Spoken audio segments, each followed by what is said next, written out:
More children have drowned in pools or spas so far this year across the country than all of last year, and it's only June.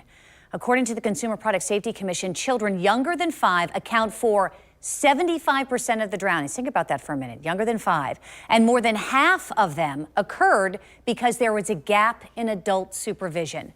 Already in our area, 4 Duval County children have drowned. These 2 boys died just a month apart. Their bodies were found in 2 separate retention ponds, one on the south side, the other on the north side. And 2 2-year-olds drowned in their family's swimming pool in our area, one in January and the other just 2 weeks ago. Nikki Fleming is with the Consumer Product Safety Commission, is joining us via Zoom this morning with important reminders to all parents and caregivers, particularly around water. And we're in Florida, Nikki. We are surrounded by water. So it is a no-brainer that parents should never leave a child unattended in or near water. But parents or caregivers might not realize the other dangers involving water, right? I mean, pools are obvious, but it doesn't take very much water. I mean, you have to worry about buckets, pails, retention ponds. Prevention is key. The most important thing is to implement physical barriers between your child and the water. So that means multiple layers of protection. Don't rely on just one. You need a 4-sided, 4-foot fence around the perimeter of the pool, and it should have self-closing and self-latching gates.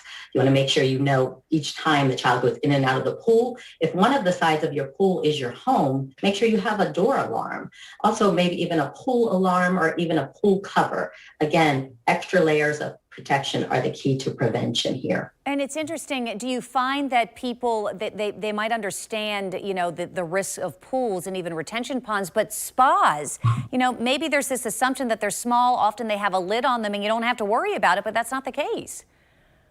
You want to make sure with a spa you're using the cover each and every time that you use that spa. That's so important. And even simple things like buckets and bathtubs and even toilets can be drowning hazards for young children. They are attracted to water and they can topple over upside down in buckets and not have the strength to lift themselves up. So any amount of water just takes inches. And also drownings happen silently. They happen quickly and silently. It's not like in the movies where you see the flailing arms. So it's so important again to put physical barriers between your child and the water, and also supervision is key and critical to prevention. Yeah, it's interesting because we have seen here locally children who drown during parties. I mean, there's a ton of adults and children in the pool and nobody realizes that there is a child drowning close to them. It's why I frequently tell people that there are 2 words that are so important to memorize and follow. Water watcher. Would you explain what that is and the importance of designating someone as that person?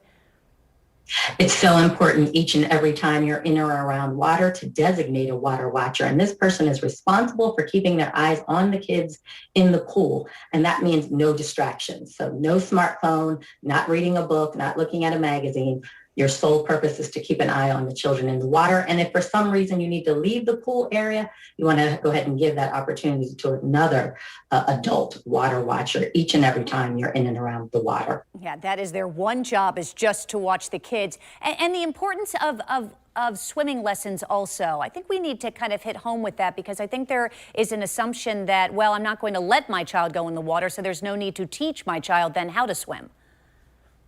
Parents and caregivers need to be especially mindful of the impact of COVID and their child's water safety skills. Maybe they haven't had water swimming lessons this past year due to the pandemic. So now's the time. Sign up for swim lessons. It's a life-saving skill and it's an additional layer of protection for your child. Nikki Fleming with the Consumer Product Safety Commission. Thanks for your time this morning. We appreciate it. Thank you.